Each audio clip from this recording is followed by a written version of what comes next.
Happening now, we're going to welcome our viewers from across the United States and around the world. This is the EdTech Situation Room. Good morning, good day, good evening. This is the EdTech Situation Room, episode number 184 for July 22nd, 2020. My name is Jason Neiffer. I am the Assistant Director and Curriculum Director of the Montana Digital Academy, the state virtual school located on the fabulous University of Montana campus here in Missoula, Montana. But I'm not alone tonight. As always, joining me for the EdTech Situation Room, good evening, Dr. Fryer. How are you tonight?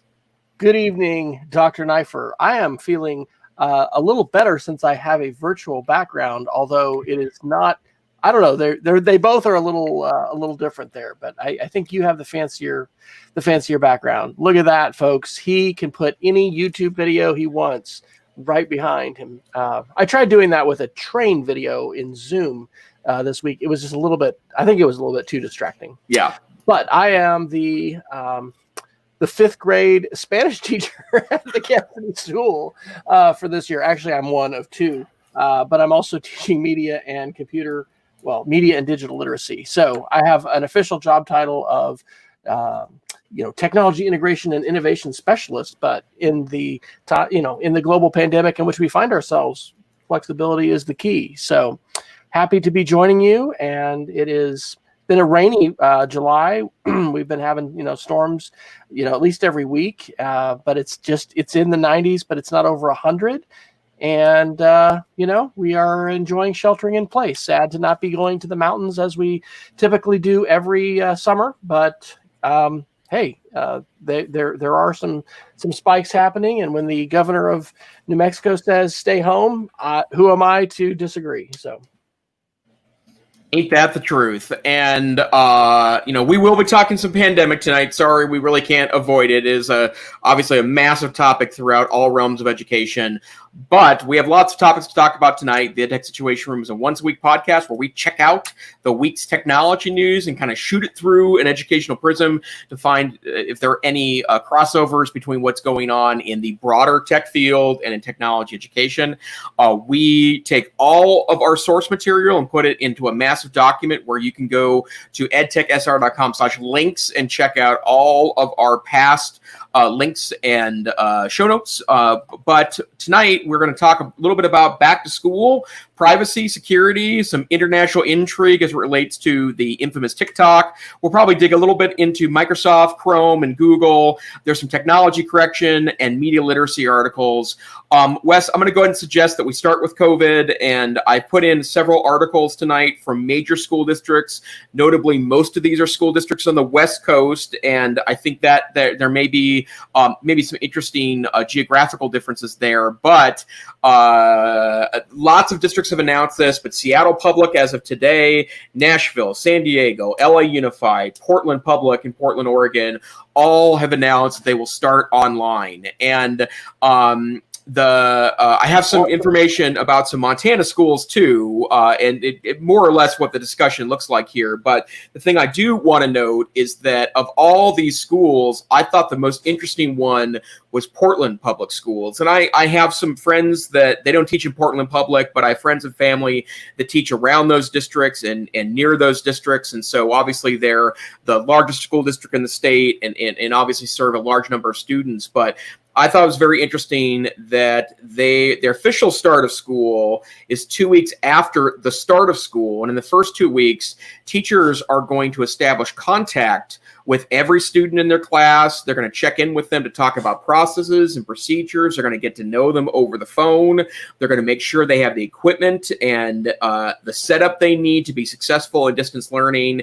And they're going to start the school year off then 2 weeks later with formal lessons once there's been kind of an orientation period. And I got to say, as someone that works in the state virtual school, I think that's an extremely savvy move on the part of Portland Public, which, say that 10 times fast, and the kind of knowledge that when you are introducing a new school year in a remote teaching, distance learning, blended learning, whatever you want to call this environment, that initial relationship building and also making students and teachers comfortable with one another, not only in their relationships, but also in the technology.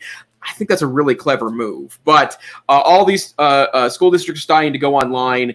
The other notable one, and this just happened this afternoon, is the Seattle Times is reporting that Superintendent Denise Juneau has announced they will start online as well. And Seattle Public was a school district that actually decided not to go online until relatively late in the spring 2020 semester. They deferred to packets and paper materials to students at first, and experimented with technology, but didn't seem to do more than that. And I know that a lot of the kind of tech elite in the broader Seattle area, obviously Redmond, Washington, the home of Microsoft, so lots of techies in that region. Amazon is hosted in Seattle itself, along with huge Google offices. Lots of tech companies call Seattle their home.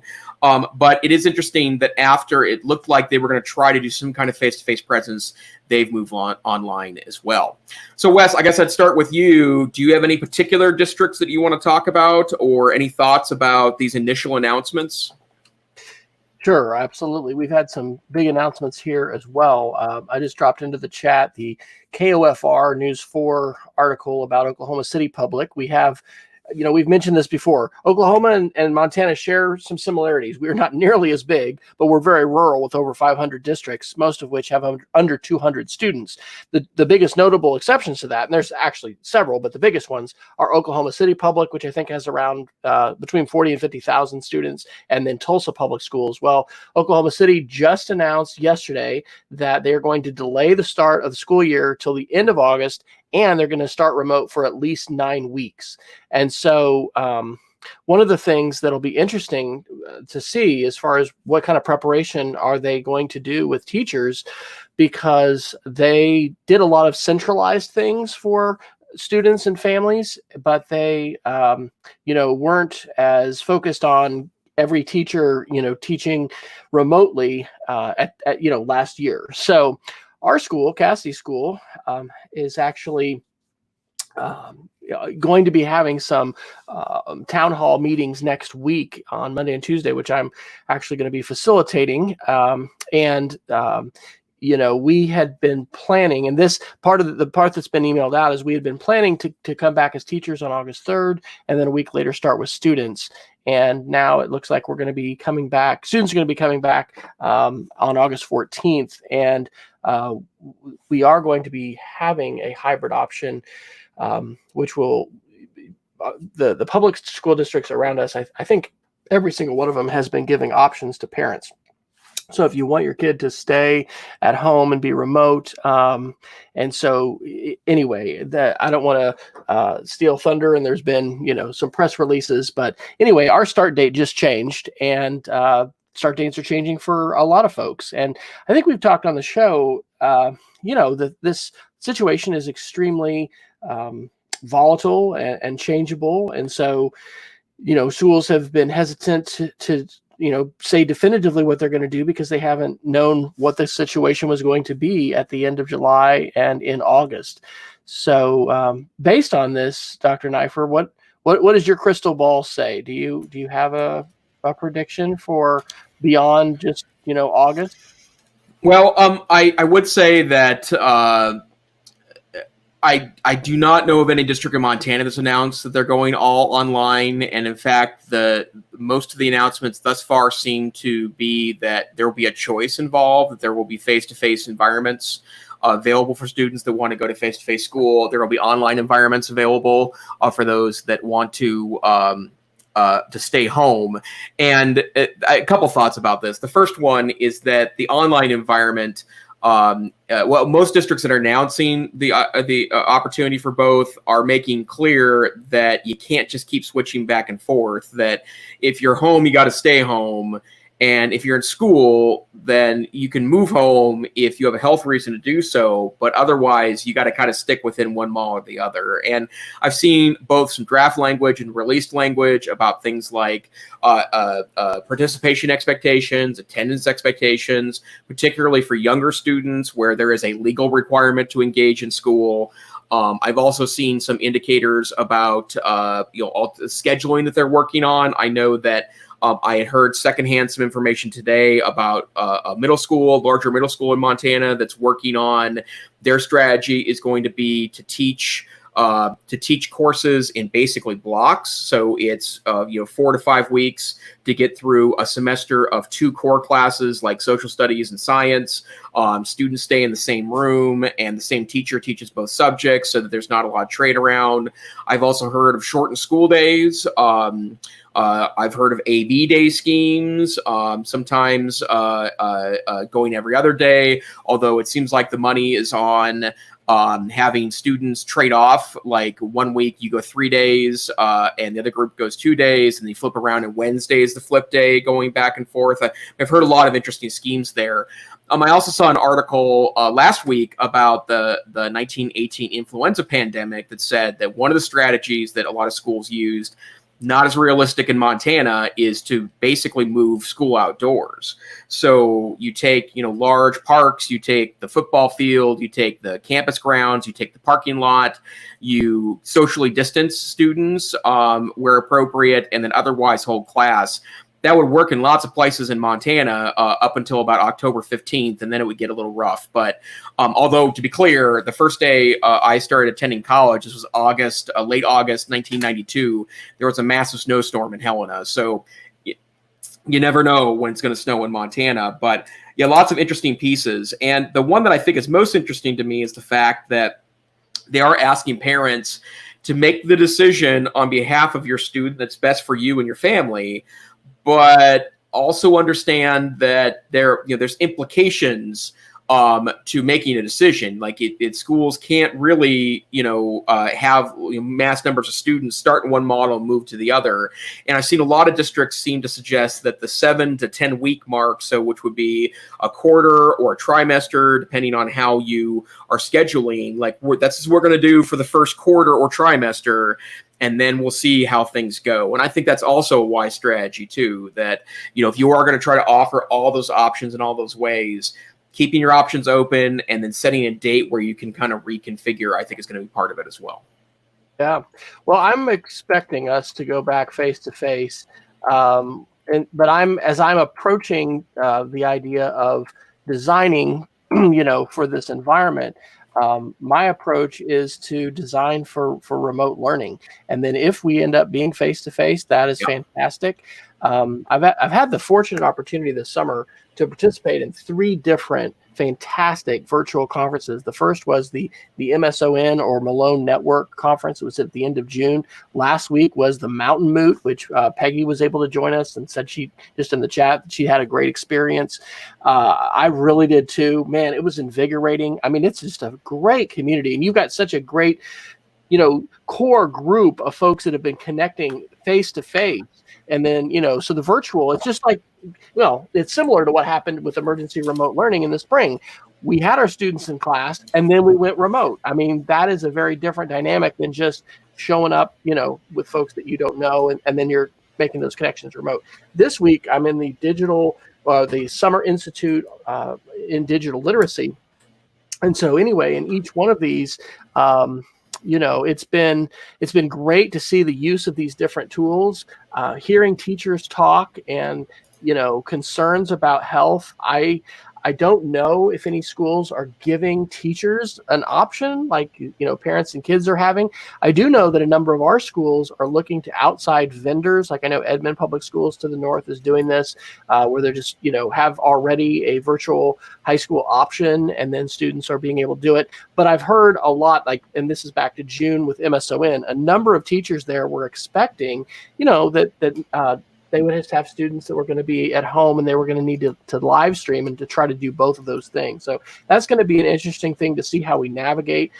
We've been having conversations and I've been working on some plans, basically to lecture cast to facilitate our faculty who aren't flipping a lesson or, using a screencast or some other kind of video method to be able to record their lecture or the bulk of their lesson, but then not providing that live to students, but providing that after the fact. So, it's going to be pretty interesting to see how all this works out, and then also how the numbers are. I'll say one other story, and I don't have a link for this, but the fantastic mechanic that works on our cars and has a downtown shop. Hey, if anybody wants to go to his shop, it's Todd at Downtown Auto Repair. He's fantastic down on 10th Street. His daughter just graduated from Edmond High School, and she's off to Stanford. And so I was visiting with him a week ago, and she had debated gap year, et cetera, and what to do. She's going, but they have 2 months of face-to-face, and then they're planning to be remote until July. So one of the ways they're reducing their numbers of folks in academic buildings is by giving by class, the time that you can be face-to-face, and then you go remote. I hadn't heard of that anywhere else.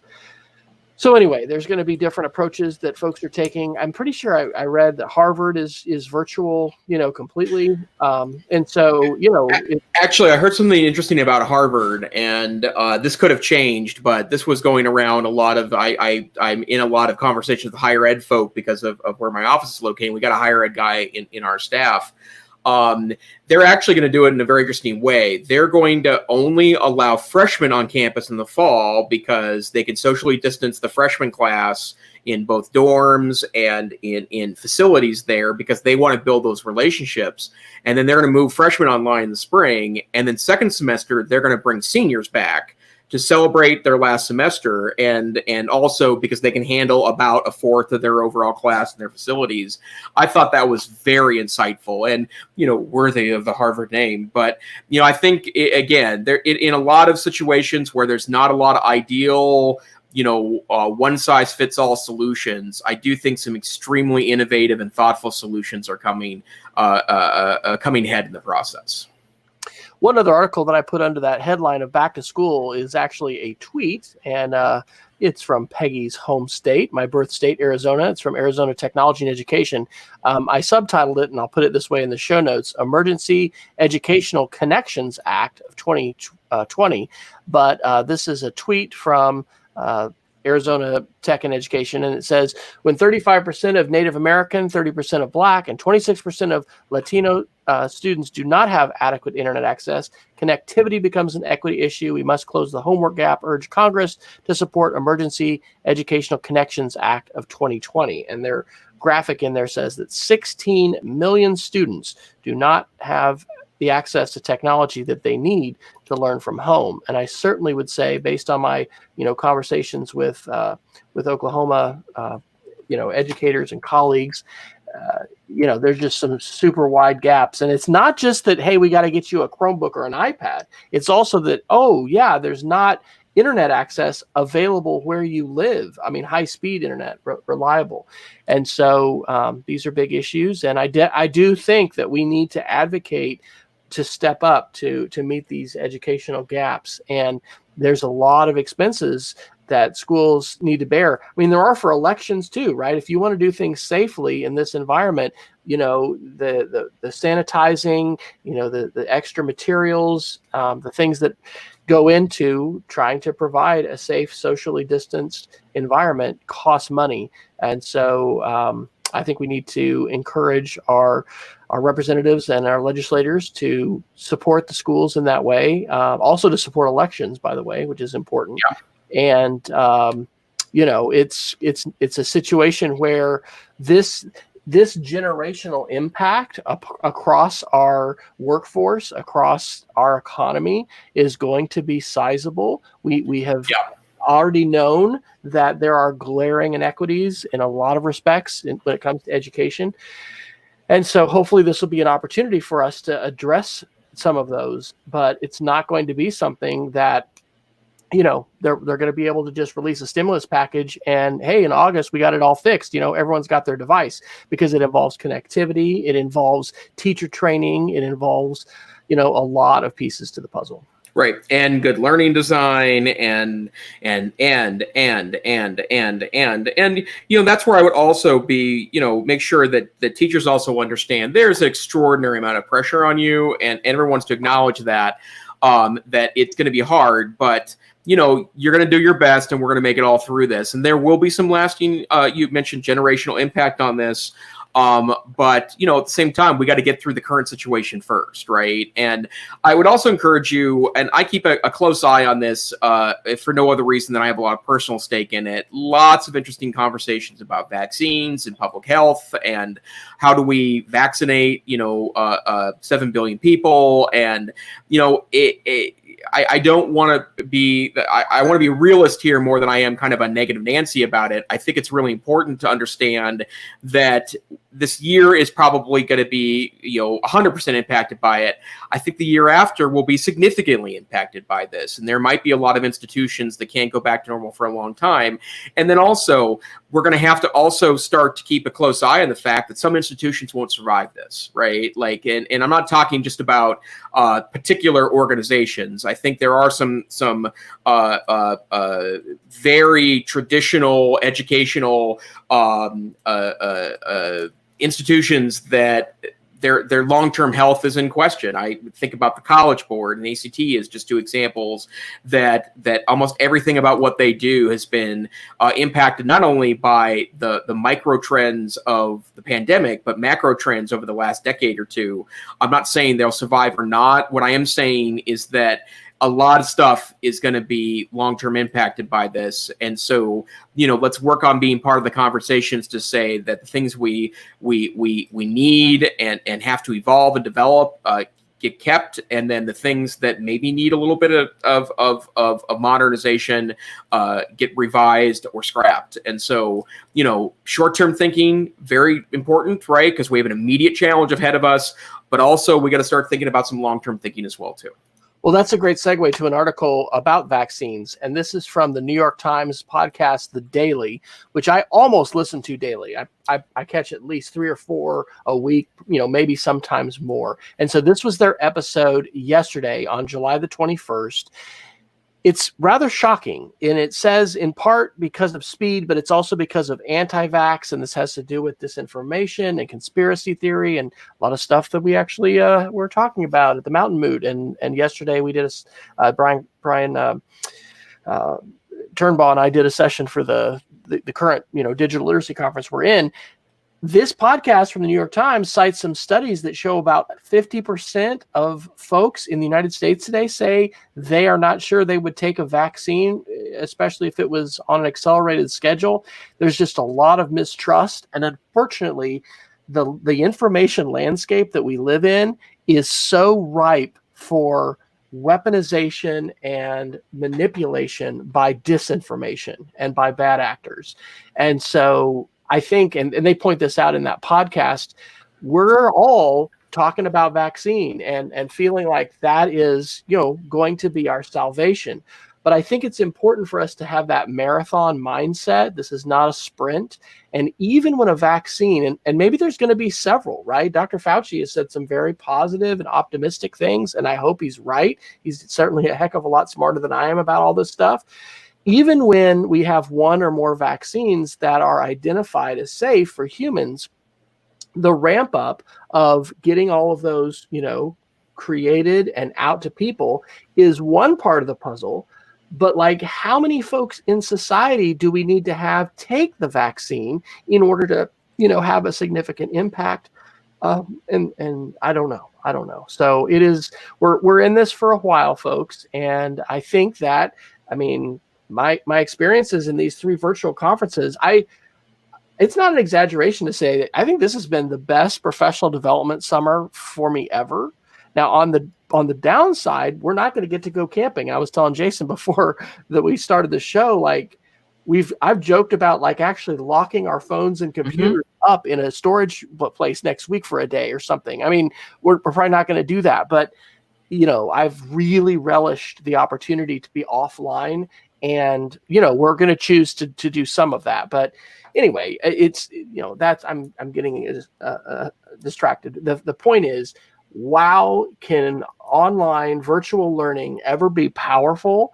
Wow, do we ever need these opportunities to sharpen the saw as educators?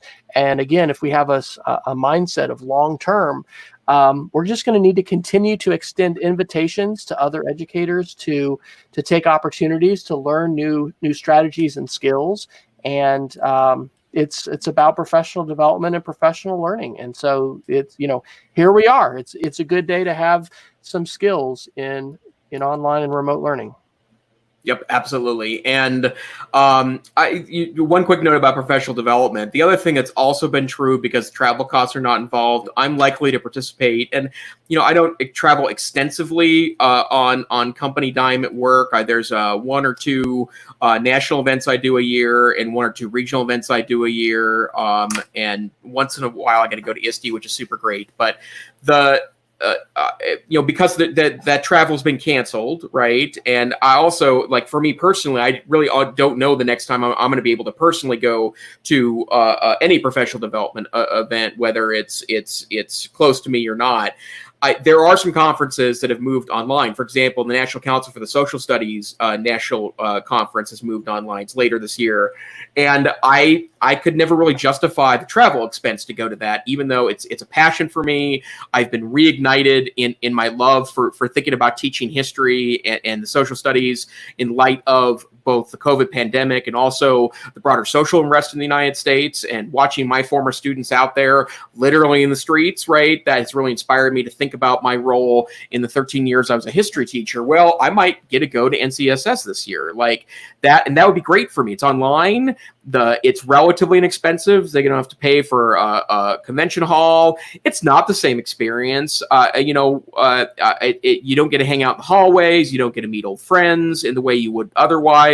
I know one of the great joys of things like ISTE for me is I get to run into people like Wes, who that's our opportunity to see each other, is when we're both at that particular event.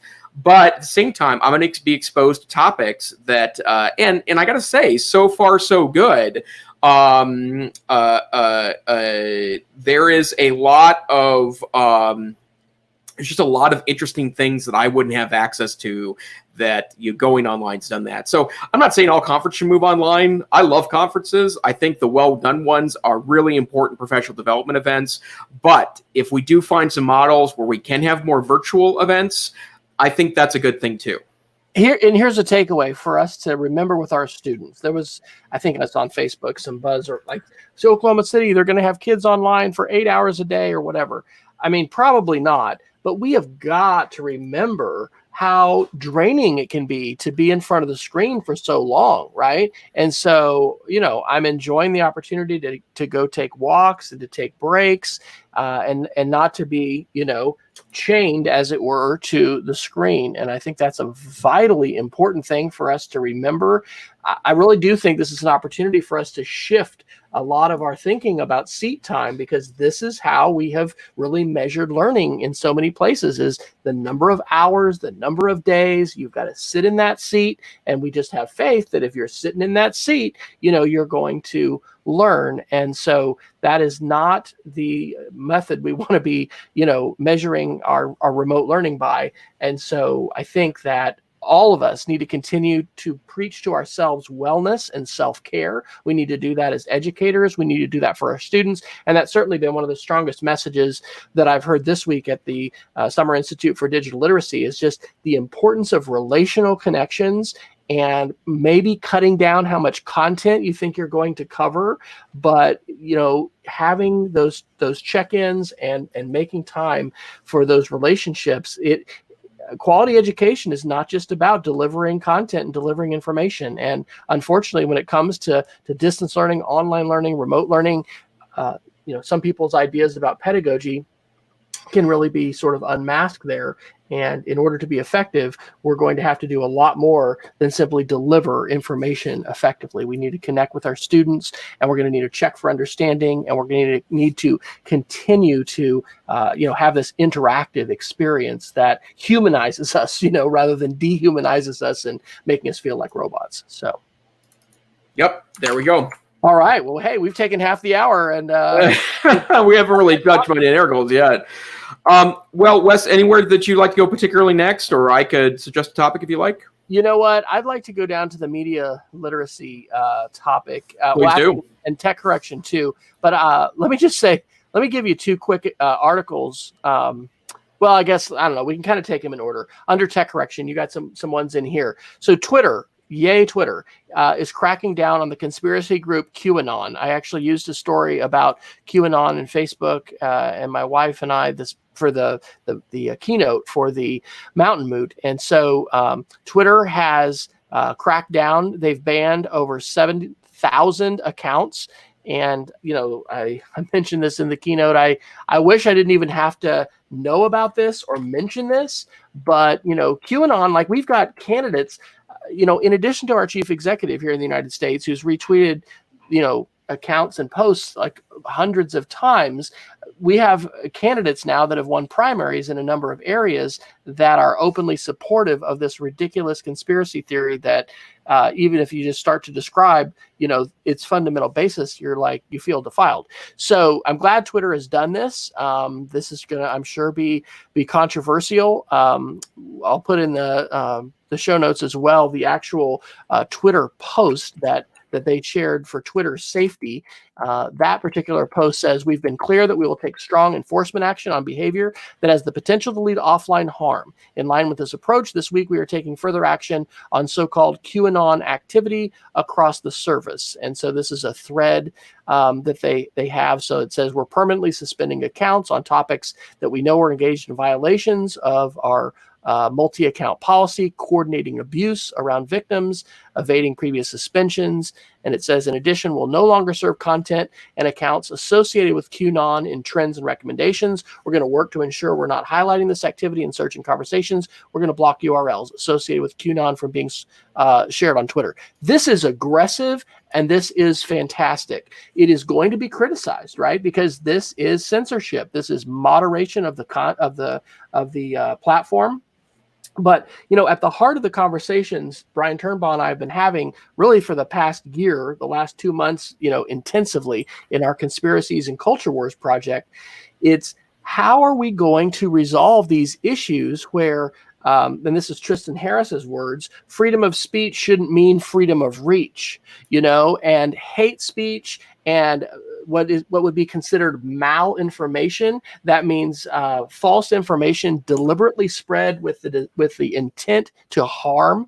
Of course, that's hard, right? It's hard to determine intent, but we are, I firmly believe, going to need to take action to address the weaponization of these platforms. And so I see this as a positive, but I think it's certainly going to be controversial, and it could also invite some legislative responses. One other thing that I will mention, and then see what you think, Jason. I don't know who this guy is, Teddy Schiefler. He's got a verified Twitter account, but he tweeted a direct quote from Eric Schmidt, former CEO of Google. And this was on July 17th. And I'll just read real briefly what's in bold that Schmidt talked about in terms of, moderation laws, regulation, China, creativity, the tech platforms. Here's what Eric Schmidt, former CEO of Google said. "The problem with calling for regulation now is, so you don't like something on Facebook. What rule are you going to apply? You don't like the way Google ranks things, write the regulation. You'll find it's very difficult to write it in a way that's coherent." And he continues and basically says, we need to be really specific. Like child pornography is a specific thing that folks agree is terrible and should not, be on platforms. And what he's saying is we need that kind of specificity. It is potentially dangerous to, have government regulation. So I'm glad to see Twitter taking action. This is going to be the ongoing story of the tech correction, right? Because I think that a part of this is not going to be just letting the platform self-regulate. It's going to involve some consumer protection law that we have seen in other areas. So what are your thoughts, Dr. Neiffer? Well, I mean, it's interesting that we keep kind of, the major tech media seems to be going back and forth from it's too hard to regulate to like, why haven't we regulated yet, right? And I personally don't have a view on this yet, other than to say we're not going to get regulation right the first time around, but that's not a reason to not figure out a way to at least have some public regulation of these platforms. And I see that Ryan Hazen is in our audience tonight and noted that there is, private companies can ultimately do what they want to here because you have no right to post on Twitter, as an example of this. It's one of the reasons why that I was at one point so aggressive and in fact started a campaign in Missoula to encourage the Missoulian, our local newspaper, to take comments off of their newspaper articles, because I felt like it was detrimental to news coverage in the city of Missoula. And as it turned out, so many people, their response to that was they had freedom of speech concerns about that. The thing is, you have no right to make a comment on the bottom of a newspaper page. In fact, I could start a web page and allow comments from only selected few, or delete or even mock the comments of those I don't like, and I would be perfectly within the First Amendment to do that. But because these platforms are more powerful than simply communication, I'm especially thinking about Facebook and articles we've covered in past weeks where there is so much going on in regards to providing platforms for people to quietly organize things that I think that culturally we would generally agree are not super great things, and in fact are encouraging radicalizations of people's views. I do think the government has a place in there. I'm sure we're going to get it wrong, maybe several times, but the only way we can start that process is to try something out and then start evolving it. And also, there's going to be some input on the courts here. There's going to be input from First Amendment advocates. And in fact, all civil rights advocates will probably have something to say about this. But we're never going to get to this place until we draw a line and say, this is where we're going to start on this. Europe's a good example of this. There's lots of things going on in Europe to regulate a lot of these platforms. I don't agree with all of it. The right to be forgotten is a good example of something that we've talked about in the past on the podcast. I think the right to be forgotten is a little silly, actually, and it diminishes the fact that there is usefulness in knowing past situations as they're related to individual people. I'm sure my mind can be changed about that. In fact, my mind can be changed about just about anything. But they've evolved that regulation over time because at first blush, it was too broad. So they've had to evolve and narrow it in places and widen it in others. And that's how you creatively craft good regulation in government. So it's interesting to listen to people like, I'm so worried about the regulation and companies and value and platforms, but it's just we're not regulating 1940s newspapers here. We're regulating massive media conglomerates that are proving to be much more potent than simply allowing people to express their views. And the internet is so different today in 2020 than it was 10 years ago in 2010. I mean, the virality, the velocity, and the ways in which the platforms have been optimized for attention. They're not. I read this in a fantastic book called Like War, which I'm reading now. They're optimized for virality, not validity. Right. And so what is valid, what is true is not what is amplified. It is what is going to go viral the fastest. On the same area in our show notes, I want to point out there was a great podcast that came out on your undivided attention. This is from the Center for Humane Technology that Tristan Harris co-founded. This is their July 8th episode. It's called The World According to Q, and this is about QAnon. They have an expert, Travis View, who has been a researcher, who is a researcher, and he's been working for several years on QAnon. And so I'm really glad to see Twitter specifically cracking down. I do think we need to see the same kind of thing happen with Facebook. But again, they're an independent company and we don't have regulation that is requiring that. And so it's going to depend upon leadership. And of course, their bottom line, like it actually benefits when people are more engaged and angry with, content and with each other. Like I think Facebook makes more money in a polarized world. And so that's where, the idea of them self-regulating and doing that successfully to a point of not needing any kind of government intervention is pretty dubious. So the last two things I'll mention here in the media literacy, these are crazy, but a great article. This is from the Washington Post on July 17th. The troll who staged a fake flag burning at Gettysburg says people will believe the most unrealistic nonsense. This is really, really crazy. So this guy has been a self-professed troll for quite a while. And some of the things that he's done is he's created these fake events for Antifa, like we're going to go burn a Confederate flag at Gettysburg, and then all these white supremacists and Nazis and folks with weapons literally show up to defend the statue of Robert E. Lee in the Gettysburg Cemetery. And the 16 different agencies had to spend all this money on July 4th to be able to defend the cemetery, and it was completely fabricated by this guy who's a troll, who's done a number of different things. In some cases, he's created websites that right-wing sites, like in Breitbart, like they've gone crazy over, but this guy's just making them up. And in fact, one day he made like $3,000, I think, in a week on ads, on one of these websites. He created a site called 9/11 Was Funny. And, these things were taken down, but it's crazy. So he's like, oh yeah, these people are stupid and I'm goading them or whatever. But really, please, apply your creative skills and write a wonderful novel on Amazon. Wouldn't that be great? Because these kinds of things are not constructive for society. And this guy, has a megaphone when he's able to do this on Twitter and create whatever websites that he wants. And so the other one that's just kind of wild was also from the same day, July 17th. And it was from the Atlantic Council's Digital Forensics Research Lab, which I am not actually that familiar with. It's called Disinformation About Antifa Provides Fodder for Foreign Propagandists. And, some of this stuff has been picked up by our president and others as well. And so this whole thing of trying to paint the protesters as, oh man, it's just this extremist, terrorist group and Antifa, and there's so much coming from so many different directions, and there are bad actors deliberately polluting the information environment.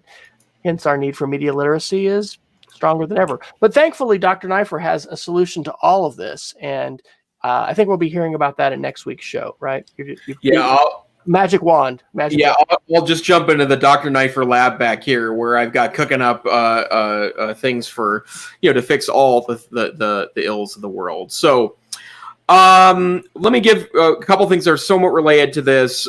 These are privacy articles. They're close to the same thing. They regard protesters. The Guardian reported on July 17th that if you have been recently in a protest, there is a chance that you have been, your face has been captured and you've been thrown into a face archive. And they would talk about a number of law enforcement agencies. They say 1 in 4 are using facial recognition technology, and oftentimes they are amassing massive databases of faces that appear here. And obviously facial recognition has been used in context of a lot of different security platforms in the past 10 years. For example, a lot of major venues will use face recognition both to spot problematic customers, but also to keep track of things for as innocent as where do you put concessions at baseball games, et cetera, et cetera. But I think that's an interesting juxtaposition to another article that appeared yesterday in Recode, that apparently as part of the federal intervention in Portland, Oregon, again, not a politics show, so we're not going to jump into that, but as part of the federal intervention in Portland, Oregon, apparently the person that was one of the people that was picked up by the kind of undescript federal agents was actually spotted in a YouTube live stream, right? So someone was watching it, and it goes through the kind of process about how they analyzed the live stream, took screenshots of protesters' faces, and then used that as a guidance to then ultimately track down and pick up someone that was part of the Portland protests. And it's a different world when we're talking about established cameras set up in a central location, of which there's been that for literally decades. We've had that. That's different than using the live stream that you are broadcasting right over to YouTube and have that be an instrument of law enforcement. That's different than using door cams that many police departments have agreements with the Nest people and the door cam folks to literally use footage from door cams in order to help surveil individuals, that's a different game. And again, I don't have an easy answer where that line is. For me, it's probably a little more on the civil liberties side than it is on the public safety side. But the rules that we have in place to help regulate this, to limit this, to determine when this is appropriate, were created in an era where everyone was sticking a camera in front of their house that was unwittingly becoming a security camera for a neighborhood. And some, I'm sure, are comfortable with that, law enforcement using that. But again, especially in the era of civil unrest that we're in right now, it's troubling and certainly worth discussion between you and your colleagues, and most certainly you and your students. That Portland stuff is really, really scary, and so it's gonna be important to see what happens in the courts, and it's fairly dark. So I think. What was the show? There was a PBS Frontline about was it Surveillance Nation? Anyway, I think it was in December of last year. Just a fantastic, maybe 2-hour episode that was about surveillance. And so this is obviously how some of the politics are being played out here, not just in the United States, in Brazil and other countries as well. In the name of safety, we have to, make sure that we give our security forces unlimited power to, do whatever they want to be able to protect us. So it's important that we, hopefully have some protections, and we need to at some point look at those laws because we have interpreted privacy protections here in the United States. We don't have the explicit privacy protections that some other countries like in Europe do, and certainly we all want to be safe, but we also I hope don't want to live in an environment like Argentina in the 80s during the Dirty War. I don't think that's where we want to live. So sure, absolutely. Okay, Wes, we're quickly heading towards the top of the hour here. What else would you like to get in this week's episode? Why don't you do those TikTok articles under international intrigue? I think those are pretty important. Sure. Well, so TikTok, which is a Chinese app, has become under kind of international scrutiny because we are in the middle of a bit of an international conflict with China. It's at most a cold conflict in that, it's mostly a war of words and economics and a bit about technology right now. But TikTok, which is an extremely popular app in the United States, especially amongst the younger set. I just can't believe I used the term younger set, a sign that Mr. Neiffer is getting older. But amongst the youngsters, they like the TikTok. And as it turns out, there's a perception that the TikTok app may be a massive security issue. And the two signs of that is first, that the United States has mentioned TikTok and other social media apps by Mike Pompeo, the Secretary of State, as a subject for banning because they could be spying on U.S. users. And again, TikTok, a lot of articles have talked about the TikTok issues, say that TikTok feels in the middle of this and that they have sworn that they are not an instrument of the state and yada, yada, yada. But it's one thing for rhetorically the United States Secretary of State, especially in the middle of a significant disagreement with the government of China and economic war, certainly ratchet up rhetoric. You might have heard today that the Chinese consulate in Houston was shut down by the United States government, more escalated rhetoric, right? Like lots of rhetoric back and forth. But the other article I wanted to share was that Wells Fargo has told members of their staff that are using Wells Fargo-owned phones, you may not install or use the app TikTok on a Wells Fargo phone. And that's a bit of a different piece there, because you would assume that there's actionable intelligence on behalf of security agents at Wells Fargo, especially in regards to a Wells Fargo-owned phone, right, that says that there's a specific threat there. And, Wells Fargo being a large banking conglomerate, that's an interesting piece of this. At the same time, lots of creators exclusively on TikTok. I was early to TikTok a couple of years years ago because I had a teenage niece that introduced it to me. It's never really caught on with me personally. I know it exists. I understand the platform, understand how it's used. But there's a lot of creators on TikTok where that's where they exclusively broadcast content. United States creators exclusively broadcast content that are saying that, it's a real problem if the United States decides to ban an app. So I guess, Wes, are you still a prolific TikTok broadcaster, or have you backed off that a little bit?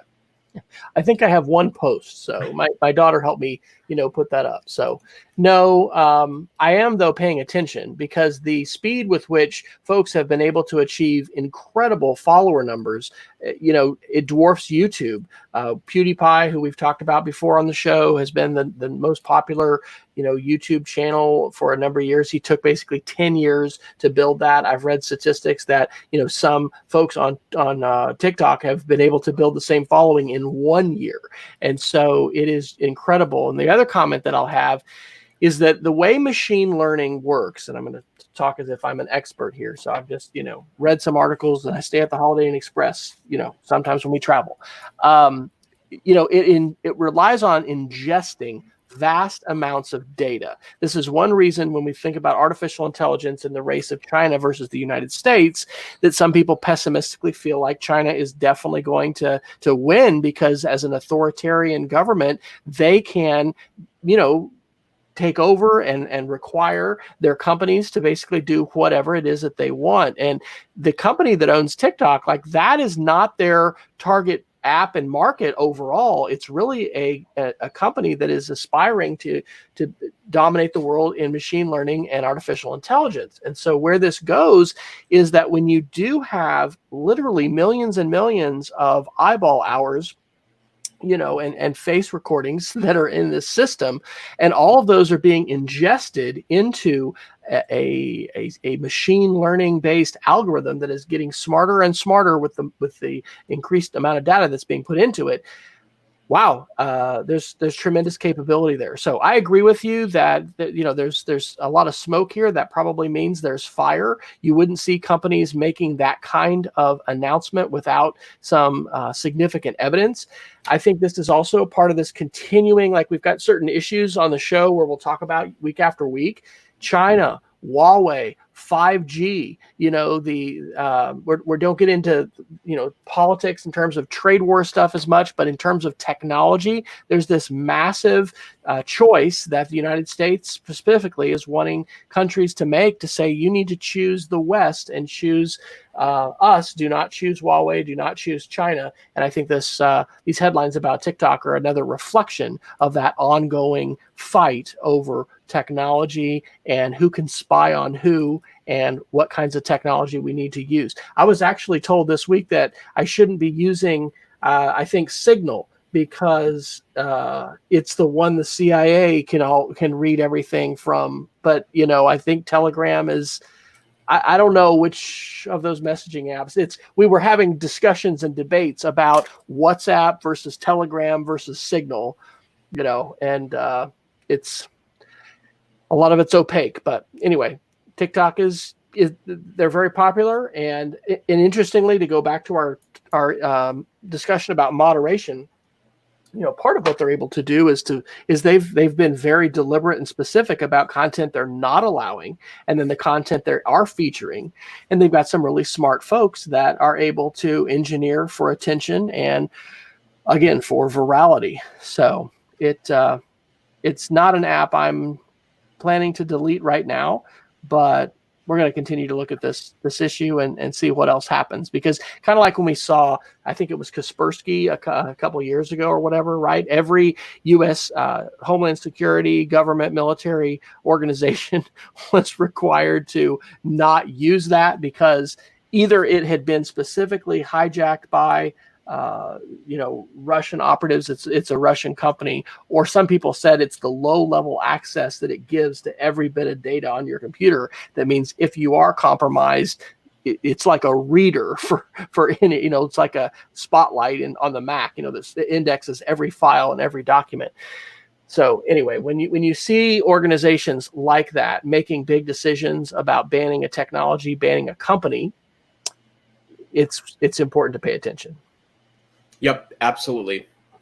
And then I'll just pick up a quick couple articles here, just in Chrome OS world.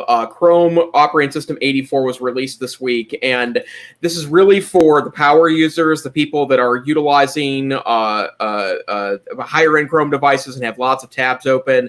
They're really starting to nail down what the multi-window and the multi-screen functionality looks like, and they added a huge amount of functionality this week. So much so that when my first Chrome device that updated to 84, I'm still trying to figure out how it works and get the keystrokes down. But for those of you that anticipate that you might be full-time on Chrome OS this fall, if you're a teacher at home, that's what your school district's buying you, or you yourself are looking for an extra device to spend more time on as part of working at home, I think especially middle-end, high-end Chromebooks should definitely be on your list. And then also for those of you that are G Suite users, there is a new email experience that's going to be rolling out in the next couple of weeks that allow for better split screening and kind of a new way of integrating more of a communication center into Google Gmail when you're on the web. So if you spend as much time in your email as I do, email is a huge part of my experience as a virtual school administrator, then you should look forward to that as well. All right. Anything else that you'd like to pick up here? We're got about 4 minutes left. Our shows are tending to be, just about under 65 minutes. So we tend to be 63, 65 minutes. We want to thank everybody who's in our chat room today, by the way, and remind everybody that our show notes are on edtechsr.com/links. And when you have an opportunity to tune in live, we'd love for you to put a comment into the chat, whether you're on Facebook Live or YouTube, and we can be able to find out you're there. And it is always good to have feedback. We always appreciate Peggy George. Peggy, how many virtual conferences have you been in so far this summer? I think it was last week where we said your homework was to follow Peggy George immediately on Twitter, because she is one of the most informed people when it comes to virtual and online learning. Here's a question Peggy's got for you, Jason. What are your recommendations for the best laptop for a college student about to start as a freshman? Chrome or MacBook Air? Interesting choice. If you are a Google Apps school, if they're going to a Google Apps college, I would recommend. I think the one that is kind of the current. It's the I think it's the Acer 714 Flip, I think is the name of it. It's about $500 at Best Buy right now. Really excellent Chromebook. Assuming they don't need some specialized application, I really do think the Chromebook is the perfect college computer. Now, if they're going to engineering, in fact, the Mac is probably not a good choice either. I would go with like a ThinkPad. The 14-inch or the 13-inch ThinkPads are awesome. But I would say the latest release, Acer 714 Flip is what my recommendation would be if they're going to a Google Apps school. And I'll share, not for college students, but we're going to be having a couple different platforms in use, and we're going to be using for our 6th grade brand new iPads this next year. But then the plan is at Christmas or right after Christmas to go ahead and switch. And so 7th grade is going to go iPad, and then Chromebook for 6th grade, and we're going to have our 5th and 8th graders on Chromebooks all year. So anyway, it's a year of doing some testing and seeing what the affordances of different platforms are for students. And last week at the Mountain Mood, I was certainly inspired by all the use of Moodle and yearning actually for a more robust learning management system. Because, initially we heard people say Google Classroom is not an LMS. We haven't heard that as much lately, but it's not. It doesn't have, 40 interactive options that you can plug in and all these other things that robust LMSs do. So anyway, definitely, I think an importance when we think about remote learning of designing, in most cases, for multiple platforms and not locking yourself into a single platform. But, the web and HTML5 has come a long way. So thankfully, there's a ton that we can do with that, no matter what device we have. Okay, Wes, let's move on to our Geeks of the Week. What would you like to share with us this week? I will just do 2 tonight. One that I learned about today in a conference, a workshop I attended, Mote, M-O-T-E. it is recommended, or it is touted as the faster, friendlier way to comment and feedback. And so I tested this a little bit in our session. Basically, once you install the extension inside a comment in a Google Doc or sheet or a slideshow or whatever, you have the little icon, and then you can record your voice. And so I do think a screencast like Screencastify can really be great when you're giving feedback on a document to students, because you can mark it up and they can see whatever you're doing, and it's not just your voice. But I think this is going to be interesting, and I'm particularly going to be curious as a second language teacher, as a Spanish teacher this next year, to utilize these kinds of tools that allow for recording and for interaction. And then the second one I'll share, I also learned about this morning, and this is the Google Certified Coach program. I had not heard about this, and glad to see Google moving into this area. I would encourage everybody, if you do not have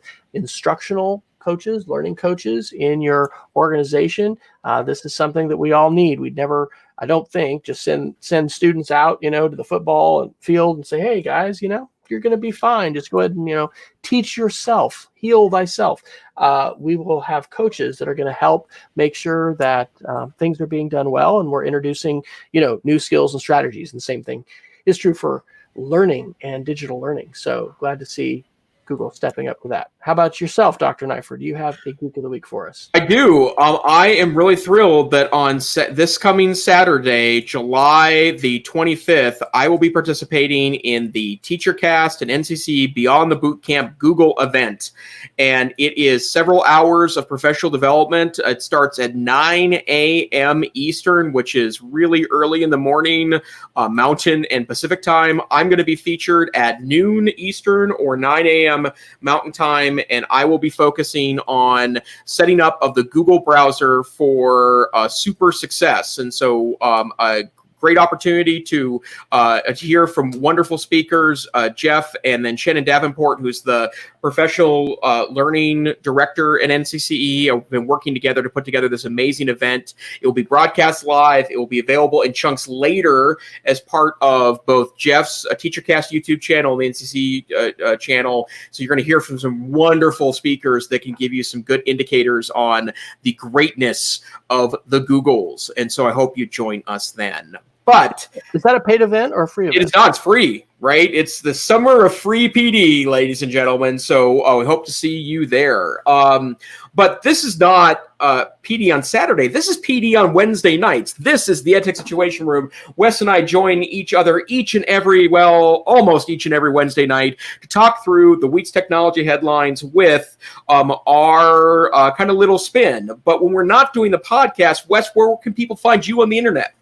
Well, the rumor is I'm still on Twitter at WFryer, and my blog is speedofcreativity.org. However, I've been doing the most work the last couple months on this Conspiracies and Culture Wars project. In fact, I'll be posting, and I'll put this into the show notes, a link to both the Mountain Moot keynote from last week and then last night's workshop from the Summer Institute on Digital Literacy. You can find that at medialiteracy.wesfryer.com, and there's a link there for Conspiracies and Culture Wars. How about you, Jason? Awesome. I am on the Twitter as a tech savvy teacher. I also work with the awesome Northwest Council for Computer Education. You can find the blog I participate in blog.ncc.org. But as it relates to this is the EdTech Situation Room. We're here on Wednesday nights. If you can't join us live, although please do, we broadcast over YouTube. We broadcast over Facebook. We would love for you to join our chat room each and every week. Peggy George is there each and every week moderating our chat. But if you can't join us there, go to our website, edtechsr.com. You can download tiny versions of the podcast. You can also find us wherever finer podcasts are aggregated. And if you want to check out the links, and there's always at least 10 to 20 links that we don't even get within a mile in of during our broadcast every week, edtechsr.com/links, and you can see that document there. We wish you a great week. Stay safe, stay savvy, and we'll see you next time on the EdTech Situation Room. Good night.